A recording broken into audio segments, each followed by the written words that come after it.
À la une ce soir, la grogne contre la suppression des contrats aidés monte en puissance. Personnel de l'éducation, syndicats et parents d'élèves se sont rendus au rectorat ce matin. Le mouvement devrait s'intensifier encore demain.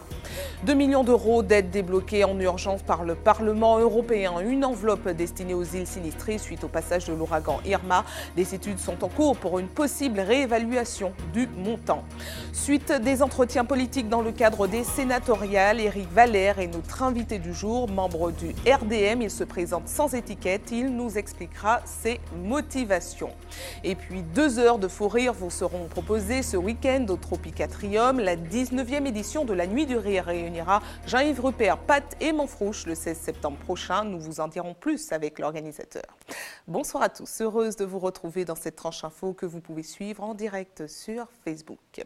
Nouvelle mobilisation ce matin concernant les contrats aidés. Le mouvement prend de l'ampleur. Personnel du secteur de l'éducation, syndicats mais aussi parents d'élèves se sont rendus au rectorat. Ils ont parlé aujourd'hui d'une même voix pour dénoncer les risques encourus par les élèves avec la réduction drastique des contrats aidés. Reportage de Yohan Poulard.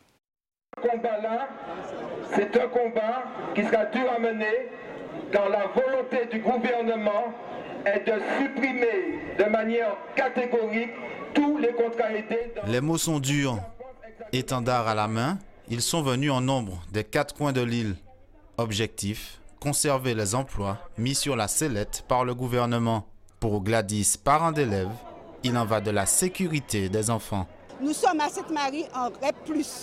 Qui veut dire REP+, dit difficulté. Donc, si nous n'avons pas assez de contrats et de personnel pour surveiller nos enfants, nous risquons d'avoir beaucoup de déviance. Nous, la vie scolaire, nous poursuivrons le mouvement tant qu'on aura eu satisfaction. Le ton monte.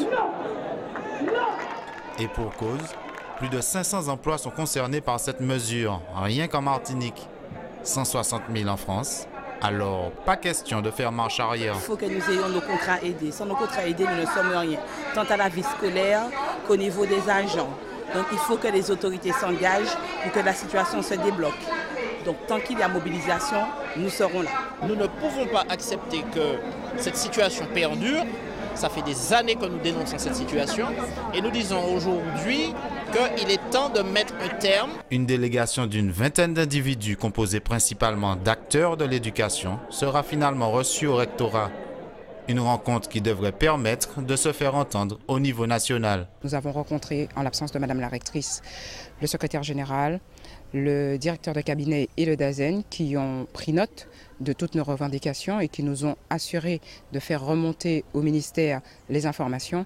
Mais croyez-moi que le ministère doit absolument entendre nos revendications. Le mouvement devrait encore prendre de l'ampleur avec la mobilisation des chefs d'établissement. Aujourd'hui, tous semblent parler d'une même voix. Certaines écoles, elles, pourraient rester fermées encore quelque temps.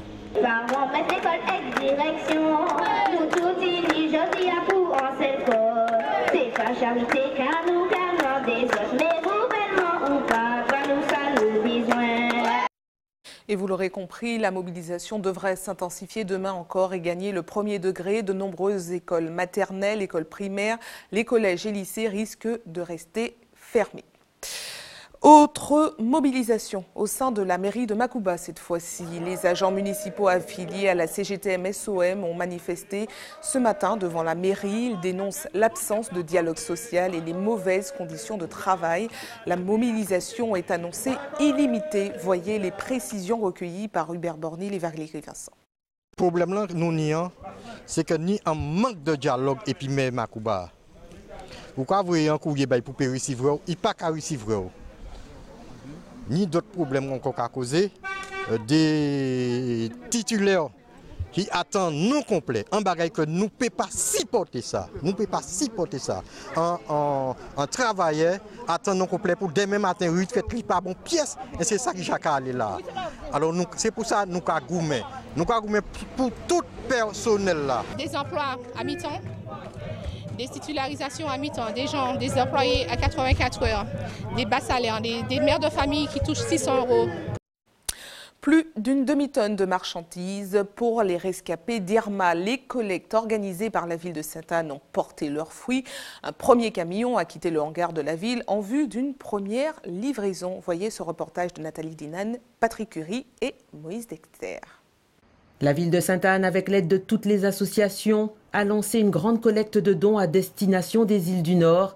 300 packs d'eau et 2 tonnes de denrées ont été récoltées. Nous avons pris à bras le corps la situation et que nous avons mis en place un comité de pilotage qui est effectivement nous avons recensé l'ensemble des associations sur le terrain ainsi que l'ensemble des écoles, notamment le lycée de Sainte-Anne, le lycée de Gissac, et nous avons mis en place une grande collecte et nous avons créé ici ce qu'on appelle un bureau centralisateur où l'ensemble des dons arrivent ici et que nous allons pouvoir acheminer après sur Jarry. Pour nous, c'est une machine effectivement qui est rodée et ce qui fait que nous avons également une équipe de bénévoles qui fonctionne et que ça donne effectivement du sens à la dénomination de la ville de Sainte-Anne, Sainte-Anne Ville Solidaire. Tous les moyens sont utilisés par les associations pour obtenir le maximum de dons. On a reçu pas mal de dons. On a choisi de se déplacer un petit peu sur le territoire. Donc aujourd'hui, par exemple, nous étions à Leader Price, sur le parking de Leader Price. Les gens donnent et donc on peut considérer vraiment que la collecte a été fructueuse. On a choisi 3 points sur 3 journées durant 2 heures. Et on a donné rendez-vous aux gens en fait. Et ils se sont mobilisés, donc ils ont répondu à notre appel. Des bras, il en faut. Marion est bénévole, elle souhaitait se rendre sur place, mais ne pouvant pas, elle est venue aider à la gestion et à la réception des marchandises. Alors au fur et à mesure, les gens nous apportent leurs dons. En général, on va les aider à décharger jusque leur voiture. Ensuite, on fait un tri, on met en fonction de si c'est du riz, huile, et comme ça les personnes qui vont venir après nous n'ont pas besoin d'ouvrir les cartons pour savoir ce qu'il y a dedans. Comme on sait que la population à Saint-Martin est trilingue d'ailleurs parce qu'il y a le créole aussi, donc on a écrit en anglais et en français, comme ça peut servir sur tout l'ensemble du territoire. Les denrées seront transportées vers le garage du conseil départemental avant d'être acheminées demain matin. Sinon, la collecte continue jusqu'au 23 septembre, particulièrement ce samedi, lors du carrefour des associations au gymnase de Douville.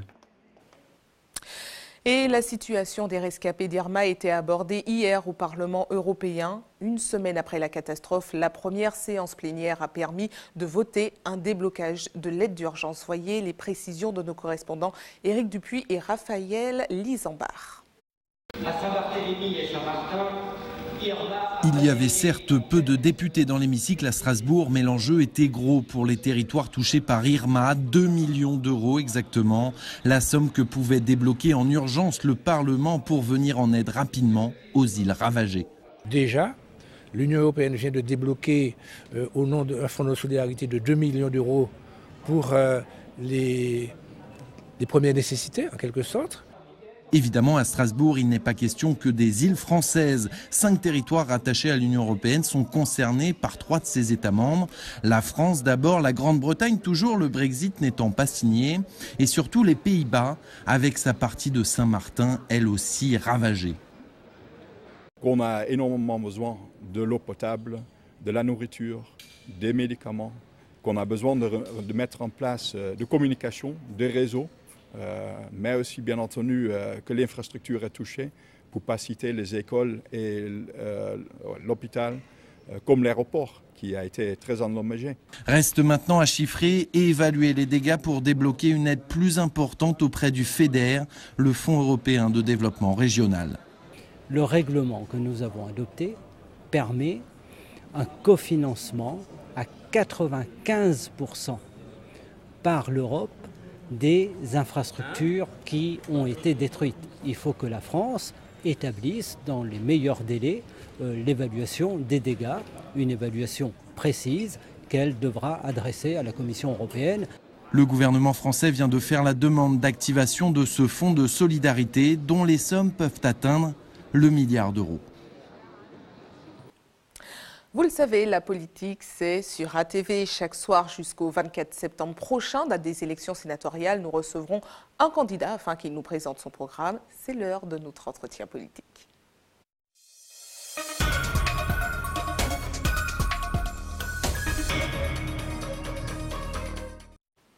L'invité du jour, Éric Valère, est membre du RDM, conseiller municipal d'opposition du Lamentin et avocat de profession. Il se présente sans étiquette. Guillaume Bacoul l'a suivi dans sa campagne. Découvrez tout de suite son portrait. Je vais me conformer à la notice qui m'a été remise par la préfecture. Bon, à la préfecture. 20h30, à la permanence d'Éric Valère au Lamentin, la journée n'est pas encore finie. Édition des bulletins, stratégie de communication. Aidé d'une partie de son équipe de campagne, celui qui exerce la profession d'avocat dans le civil peaufine sa campagne des sénatoriales. Une élection où le conseiller municipal lamantinois se présente sans investiture du RDM, tout comme Belfort Birota, même s'il assure que le parti le soutient pleinement. Nous nous présentons sans étiquette, mais vous savez, le hasard fait bien les choses. Nous sommes tous les deux membres du RDM. Le RDM n'a pas de difficulté à appeler à voter massivement pour nos deux candidats. Ce n'est pas parce que je n'ai pas sollicité, et mon collègue Birota non plus, nous n'avons pas sollicité l'investiture du RDM, que nous avons un problème avec le RDM. Oui, on va peut-être faire un inventaire par la suite, bref, mais je veux dire, aujourd'hui, s'il devait y avoir un problème, il n'y en a plus, puisque nous sommes deux candidats, il y a deux sièges à pourvoir, et le parti a deux candidats qui n'ont pas démissionné, qui ne déméritent pas du reste. Face aux grands électeurs, le candidat veut mettre en avant les dossiers santé, mais aussi culture, éducation ou encore la défense de la protection sociale. Des valeurs de gauche dont Éric Valère se réclame et qui seraient, selon lui, menacées de disparition. Ma détermination, elle est très forte. C'est la première fois que je me présente à une élection législative. C'est le Sénat. Pourquoi ? Parce que cette élection, elle intervient dans un contexte où il y a un changement de civilisation qui se trame en France. En raison de cette arrière-pensée de construire une société de marché, si nous ne nous battons pas pour que nous puissions, sans pour autant être contre l'économie de marché, être vigilants pour que le lien social soit préservé, pour que la finalité sociale du développement économique soit maintenue, eh bien, je crois qu'on aura raté le coche. Le candidat malheureux au municipal lamantinoise a encore un peu plus d'une semaine afin de convaincre les 860 grands électeurs de l'île. Alors, vous vous présentez. Bonsoir, Éric Valère. Bonsoir. Merci d'avoir accepté notre invitation. Et merci de m'avoir invité. Alors, je vous disais, vous vous présentez sans étiquette. Pour 20 ans, vous êtes membre du RDM. Expliquez-nous pourquoi vous n'avez pas été investi par votre parti déjà. Écoutez, nous n'avons pas sollicité l'investiture, donc il n'y avait pas de raison que le parti vienne nous en imposer une. Sauf que aujourd'hui, nous sommes, comme je l'ai dit, deux candidats qui se réclament des rangs du RDM sans en avoir réclamé l'investiture. Mais pourquoi le RDM n'a investi aucun candidat finalement, puisque vous êtes deux, il n'y avait aucun souci? Mais pourquoi voulez-vous présenter l'investiture comme un passage obligé? Je crois que je peux vous retourner la réponse. À mon avis, nous nous adressons à des grands électeurs. Il y en a 860 et nous sommes dans un contexte où il faut se rassembler. Mais vous y allez en tant que membre du RDM ou en tant que sans étiquette du coup? Vous m'avez présenté tout à l'heure comme candidat sans étiquette. Je suis toujours candidat sans étiquette. Mais je dois vous dire que j'ai de très bonnes relations. Le secrétaire général du RDM, qui est un sénateur expérimenté, c'est l'un des meilleurs parlementaires que la Martinique ait connu après Césaire et Darcière. Et donc, et puis peut-être qu'il y en a que je ne cite pas, mais enfin qu'il veuille m'excuser. Mais la loi programme, la loi d'orientation pour l'outre-mer, c'est quand même le sénateur Claude Lise.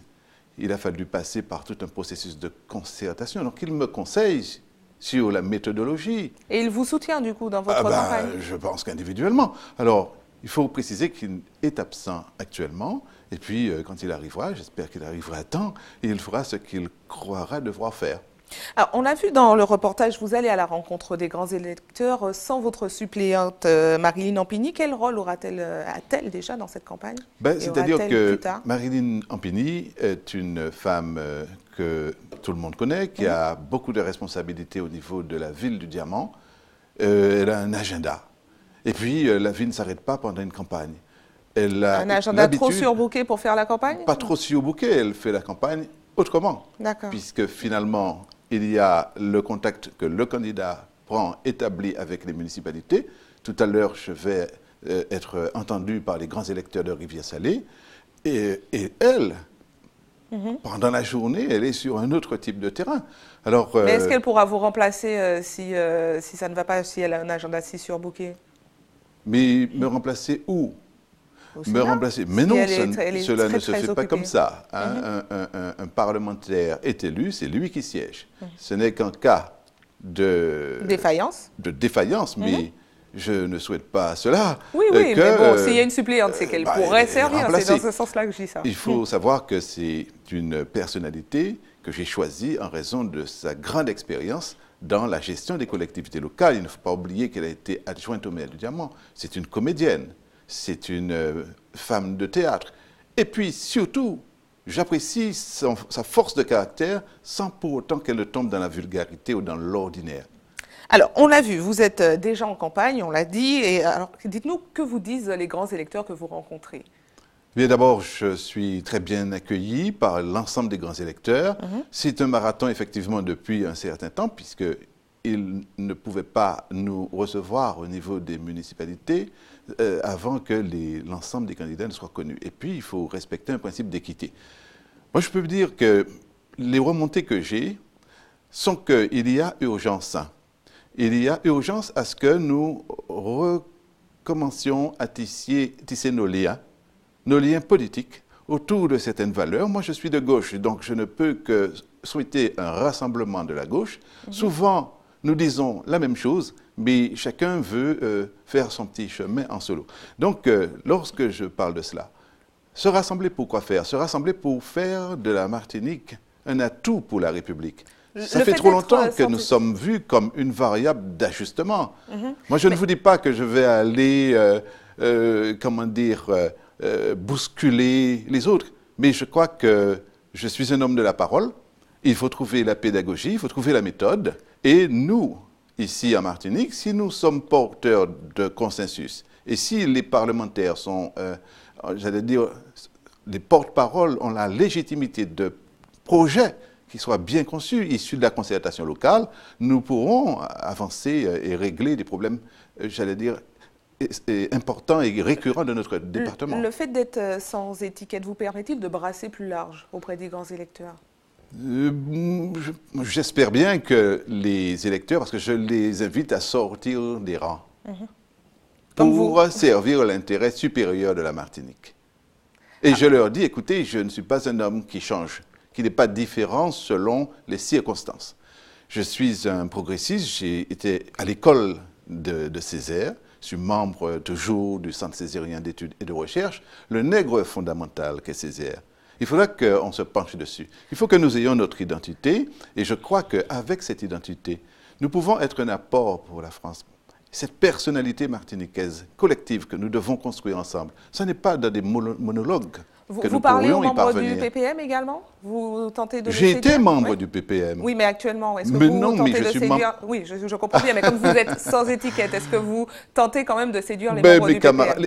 Je leur dis que, tout simplement, surtout en ce moment, où ils ne voient pas où ils en sont, où ils ont des candidats investis, en tout cas, depuis près de 15 ans, vous connaissez mon sens de l'engagement et puis, j'allais dire, ma stabilité sur le plan idéologique. En tant que césariste, eh bien, si vous ne savez que choisir chez vous, ben, vous avez un voisin, voire même un cousin à côté, en ma personne. Donc, je n'ai pas de problème, si vous voulez, avec le PPM, tout comme avec d'autres partis. Alors, rapidement, dernière question, quels sont les projets que vous avez l'intention de défendre si vous êtes élu? Alors, il faudra être très pragmatique. Rapidement. D'abord, il est important, s'agissant de la loi qui a institué la CTM, il faudra très rapidement sérier les difficultés et obtenir des améliorations dans le fonctionnement, dans les rapports entre l'Assemblée et le Conseil exécutif pour plus d'efficacité. Et surtout, moi, je souhaite, et je vais le proposer au président de l'Assemblée et celui du Conseil exécutif, que nous chiffrions une aide au démarrage. Il faut se souvenir qu'il s'agit d'une collectivité nouvelle, c'est une institution à construire, à bâtir, à promouvoir, et j'y crois, mais seulement qui part avec des situations passées, un passif. Je ne parle pas de déficit particulièrement, mais je dis que c'est une institution nouvelle, il faut que nous puissions monter d'un cran. Il y a le dossier des hôpitaux, le dossier de la santé des Martiniquais. C'est vrai qu'il y a l'échelon local, mais au niveau national, il faut pouvoir monter au créneau sur la santé des Martiniquais. Et la santé est liée à l'environnement. Il y a le grand problème, le grand chantier de l'éducation, le grand chantier des transports, mais c'est évident que le transport, il a besoin d'un coup de pouce, un coup de souffle. Ce n'est pas au niveau local qu'on pourra trouver les ressources immédiates qui sont nécessaires, je le précise. Très bien, donc on verra tout ça le soir du débat, le 24 septembre prochain, puisqu'il y aura une édition spéciale sur la télé. Donc on verra tout ça, on fera le point avec vous. Et voilà, j'espère avant. En tout cas, je fais un appel aux grands électeurs, je leur dis de sortir des rangs, sans pour autant mettre de côté leur appartenance partisane, mais pour l'intérêt supérieur de la Martinique. Dès maintenant, commençons à construire le rassemblement, déjà en priorité de la gauche, sur nos valeurs. Nous nous référons au socialisme et nous nous référons aussi au progressisme et à la démocratie. Très bien. Merci à vous d'avoir répondu à nos questions. Merci.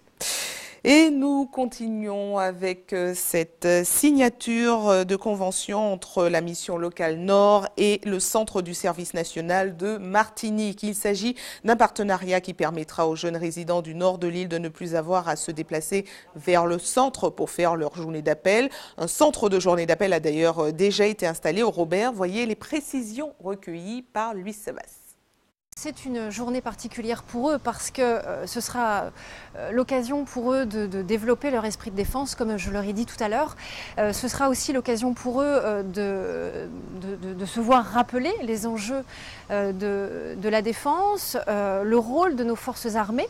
Mais dans le cadre particulier de la signature du protocole au sein de la mission locale Nord, aujourd'hui nous avons décidé de venir au plus près de nos jeunes pour réaliser cette journée défense et citoyenneté qui, plus traditionnellement, se passe sur le quartier Gerbaud à Fort-de-France. Ça traduit surtout la volonté de la mission locale de donner plus de proximité à ce type d'outils à nos jeunes, parce qu'on est toujours dans cette logique de sens la commune vers la capitale, et c'est un combat que je mène depuis des années pour qu'il y ait l'inverse justement.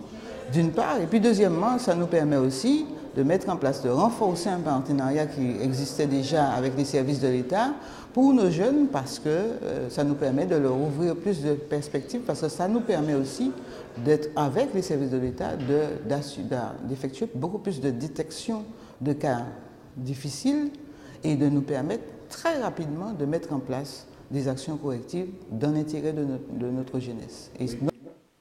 50 exposants en opération séduction ce matin face aux responsables des comités d'entreprise. La 25e édition du Salon des CE s'est tenue aujourd'hui à l'hôtel Batelière. Un rendez-vous annuel qui permet aux comités d'entreprise de trouver de nouvelles formules pour leurs salariés. Voyez les réactions recueillies par Louis Sebas. Je suis venue ici aujourd'hui pour finaliser un arbre de Noël. Donc comme il y a beaucoup d'exposants, donc je peux tous les voir en même temps. Donc plus facile pour moi de négocier un petit peu, de voir la différence entre chacun. La visite ici nous permet en fait de trouver des idées qu'on peut éventuellement mettre dans un programme d'activité sur toute l'année, sur les 12 mois de l'année. Trouver aussi, parce que non seulement nous avons ces membres-là, mais nous avons aussi leurs enfants qui sont aussi pris en compte par notre comité. C'est important pour l'Arobase d'être présent dans ce type de manifestation, tout simplement parce que nous touchons par ce bien un panel très très large de comités d'entreprise, d'associations, etc. Donc on était obligé d'être là aujourd'hui avec grand plaisir. L'objectif, c'est de proposer une offre intéressante aux clients. Donc, dans le cas présent, c'est pouvoir bénéficier de tarifs sur les 4 hôtels que nous représentons aujourd'hui, donc en Guadeloupe, en Guyane et en Martinique. On a vraiment du 50-50, donc aussi bien des clients qui travaillent déjà avec nous, qui reviennent nous voir afin de re-signer pour l'année à venir, mais également des nouveaux clients qui ne nous connaissaient pas. Les responsables de comités d'entreprise avaient besoin de rencontrer les fournisseurs locaux, aussi bien de services que de produits. Et bien entendu, les fournisseurs étaient donc plutôt avenants au fait de rencontrer les responsables de comités d'entreprise qui représentent à minima chacun 50 salariés. Restez avec nous à suivre dans un instant. Nous irons à la rencontre du jeune Alba, un Martiniquais parti poursuivre ses études au Canada. Nous l'avons accompagné sur les bancs de l'Université de Montréal, un exemple de la jeunesse qui a de l'ambition. La Palm Beach Arena, tournoi international de beach volley, se prépare actuellement en Guyane. Une équipe de Martiniquais y participera à partir de demain. Et puis, dans notre JT des communes, nous ferons le point sur des fouilles sous-marines de Saint-Pierre. Il s'agit d'un travail mené en partenariat avec la Sommaire et le laboratoire de l'Université des Antilles. Mais avant, direction le Canada, terre d'accueil pour de nombreux étudiants martiniquais. Une destination de choix pour ceux qui veulent poursuivre leurs études à l'international avec des diplômes reconnus. Nous avons suivi le jeune Alba qui entame sa 2e année à Montréal et qui nous a présenté son université. Reportage d'Alvin Corsi.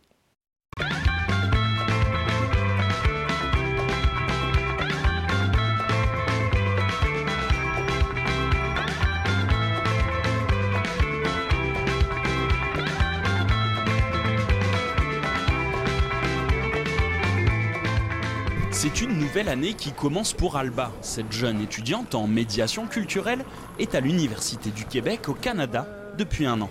Avant de se diriger vers son premier cours de la journée, Alba s'arrête à la cafétéria pour acheter un petit café. Bonne journée à vous. Merci. Venir étudier à Montréal était une opportunité qu'elle a toujours souhaité saisir. En seconde, j'ai commencé à faire les démarches, à essayer de faire en sorte d'être prise. Puis voilà, ça s'est concrétisé au fil du temps. Il y a des recruteuses qui sont restées en contact avec moi pour m'aider à préparer mon dossier. Et en terminale, quand j'ai vu que j'étais admise, voilà, c'était le plus beau jour de ma vie, quoi. Son rêve, c'est dans cette petite classe d'animation culturelle qu'Alba le réalise le matin. Entourée de ses nouveaux étudiants, elle s'applique à suivre les consignes de sa nouvelle professeure, elle-même ravie d'accueillir une élève venue de notre île. Nous, c'est toujours riche d'avoir des étudiants en échange parce que ça permet vraiment de mettre côte à côte des parcours universitaires différents, de voir qu'est-ce qu'ils ont appris déjà dans leur formation, de venir enrichir nos processus. C'est toujours, on le remarque tout de suite au début d'une session, comment la différence est importante, comment elle permet d'aller ailleurs, d'influencer. Pour les élèves aussi, l'occasion de partager leurs heures de cours avec une étudiante martiniquaise est une chance de s'ouvrir à d'autres cultures. C'est sûr que on parle de Martinique, c'est une place de rêve d'aller habiter là-bas. Aussi avec une culture française, donc il y a beaucoup d'histoires qu'il doit y avoir là-bas. Puis j'imagine le milieu scolaire doit être tout aussi intéressant qu'ici. En étant étudiant, on n'a peut-être pas la chance de voyager pour des raisons financières ou pour raisons de contretemps. Fait que ça nous fait voyager un peu, de pouvoir découvrir d'autres cultures en restant à Montréal. Tout le monde est le bienvenu, donc juste ici, pouvoir échanger facilement avec des gens comme ça. Ils peuvent autant échanger avec nous que nous, on peut échanger avec eux, c'est juste super. Pour les étudiants venus de la Caraïbe qui auraient plus de difficultés qu'Alba à s'intégrer, il existe aussi une association des étudiants caribéens. L'occasion de se rattacher à ses racines et de vivre un début d'année tout en douceur. C'est fun, franchement c'est la meilleure chose qui pourrait se faire parce que là du coup ça fait qu'on va tous pouvoir se rencontrer puis partager ensemble nos expériences puis voir justement ce qu'on peut faire ensemble pour passer les meilleures études possibles. On sait qu'il y a un restaurant anti-Guyane, on va essayer de faire des collaborations pour les gens qui n'ont pas la culture pour promouvoir la culture. Et côté amusement, c'est surtout intégration pour ceux qui viennent d'arriver. On sait qu'il y a beaucoup qui viennent d'arriver cette année. Donc pour leur faire connaître les bons deals de Montréal ou même Canada en général. Si l'association rassure aussi Alba, elle ne s'empêche pas pour autant de s'ouvrir à d'autres personnes, elles aussi venues d'ailleurs. C'est le cas de Yasmine, originaire des Émirats Arabes Unis, et Anne, qui vient d'Haïti. J'ai pensé à vous quand je suis venue en Martinique, puis voilà, c'est ce que je voulais vous offrir. Ça, c'est mon épice préférée. Poulet boucané, mafia. Ça a cliqué tout de suite, on a bien rigolé. Et puis après ça, on a gardé contact et on s'est revus à plusieurs reprises. On a été faire des fêtes ensemble, des événements à l'extérieur, des pique-niques électroniques et tout. Donc vraiment, ça a commencé là. Le fait qu'il n'y a pas beaucoup trop de Caribéens, ça nous pousse d'aller voir d'autres cultures aussi, d'aller voir des personnes qui viennent pas forcément de la même origine que nous et d'en apprendre de nouvelles cultures. Je pense que ça, c'est une des grandes qualités de Montréal. Alba a tous les éléments pour poursuivre ses études dans les meilleures conditions possibles. Elle aimerait en profiter pour promouvoir la culture caribéenne à Montréal et décrocher un stage au comité martiniquais du tourisme, une ambition qui se réalisera peut-être.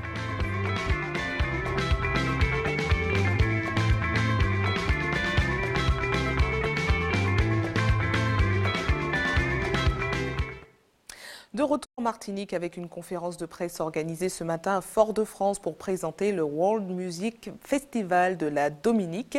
Une manifestation qui se tiendra du 27 au 29 octobre prochain. Cette année, environ 20 artistes de la zone Caraïbe et internationale comme Kalash de la zone Caraïbe feront le show. Aujourd'hui, le VIP Pass intégral pour les 3 jours de festival a été présenté. Voyez les précisions recueillies par Yohan Boulard. Là, c'est une spéciale année pour nous parce que c'est 20 années de célébrer culture créole et festival là aussi. So, nous mettons un bel petit programme ensemble. Nous avons des soca, ça c'est Marshall Montana. Nous avons des compas, ça c'est président là, suite Mickey aussi. Nous avons des raga, dancehall, ça c'est Kalash. Nous avons dancehall Jamaïque, ça c'est Movado. Et nous avons plusieurs différents artistes qui ont passé très bien. Là, nous mettons un bel petit plateau et nous avons invité la Martinique pour descendre.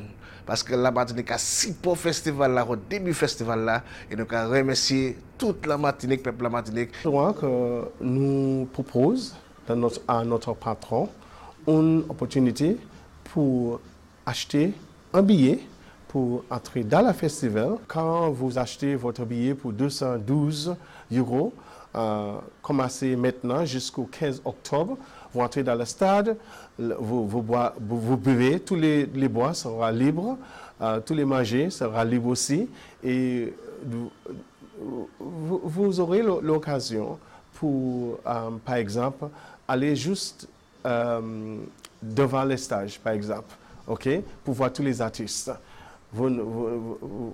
Et aussi pour faire des connaissances avec les artistes qui viennent pour le festival. Vous pouvez acheter vos billets sur www.ticketpal.com pour 212 € ou vous pouvez faire la réservation à advertising@astafans.com. advertising@astafans.com. Si vous voulez voir plus de 2 heures de fou rire, c'est la promesse de la soirée proposée par OpenSoft System le 16 septembre prochain au Tropicatrium. Le rendez-vous est programmé à 20 h et pour en parler, nous recevons Eddy Marajo. Ça ne sera pas lui qui vous fera rire samedi, mais c'est lui l'organisateur. Eddy, bonsoir. Bonsoir. Merci d'avoir accepté Merci notre de m'avoir invitation. invité. Alors, vous auriez pu inviter des artistes, vous m'avez invité parce que vous pouvez nous faire rire aussi non, un pas peu. Du tout, pas du tout.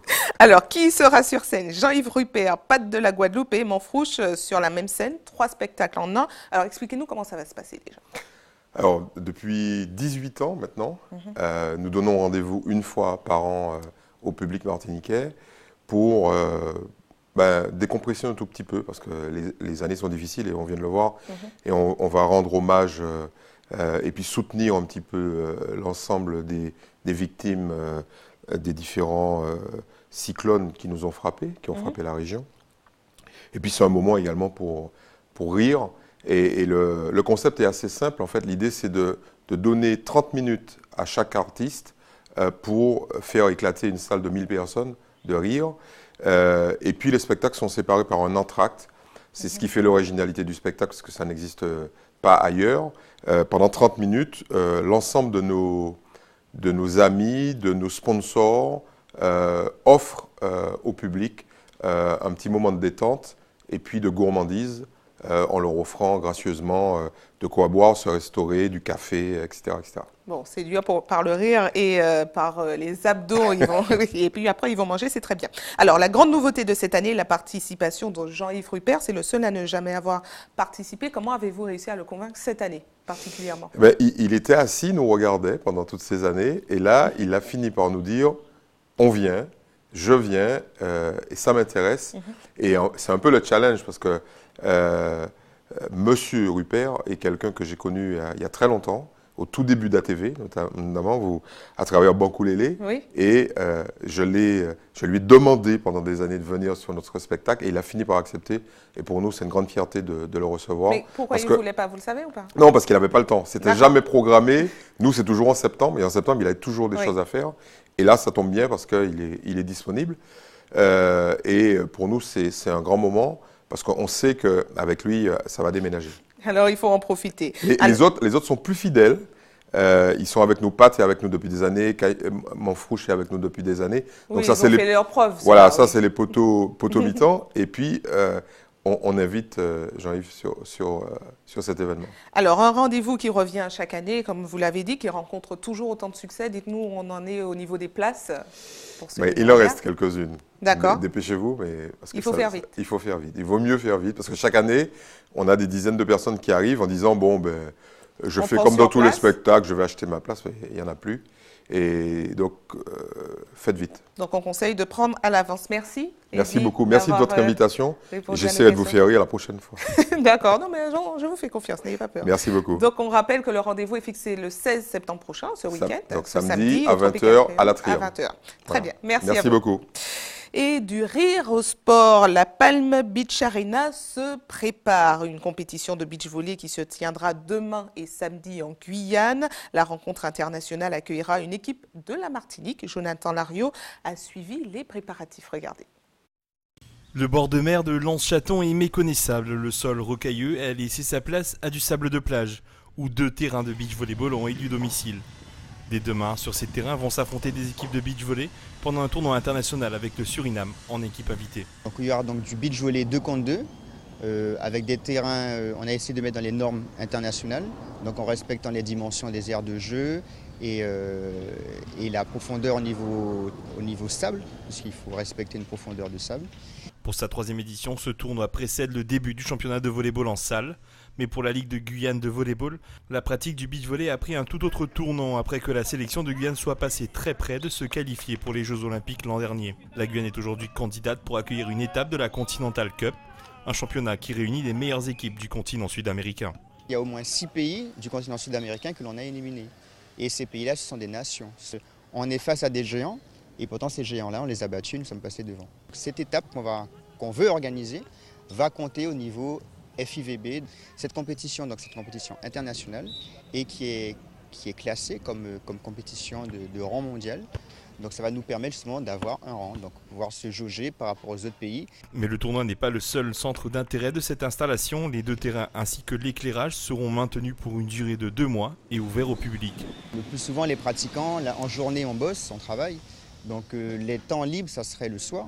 Mais malheureusement le soir, il n'y a pas d'éclairage. Ça serait sur la plage, il y a des contraintes pour monter les terrains. Tandis que si on définit une zone sécurisée, éclairée, où les joueurs peuvent venir jouer et pratiquer librement, ça serait favorable au développement de la discipline.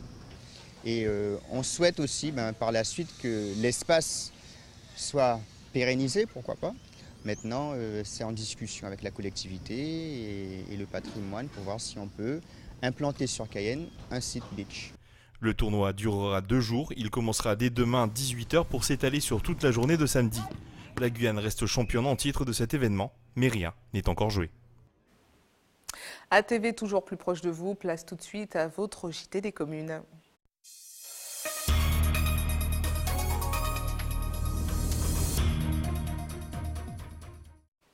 Un JT des communes qui commence à Fort-de-France. Si vous étiez dans le centre de l'île ce midi, vous avez certainement été témoin de la montée des eaux dans les rues de la capitale. La conséquence des averses soutenues qui ont provoqué des cumuls de 100 mm par endroit.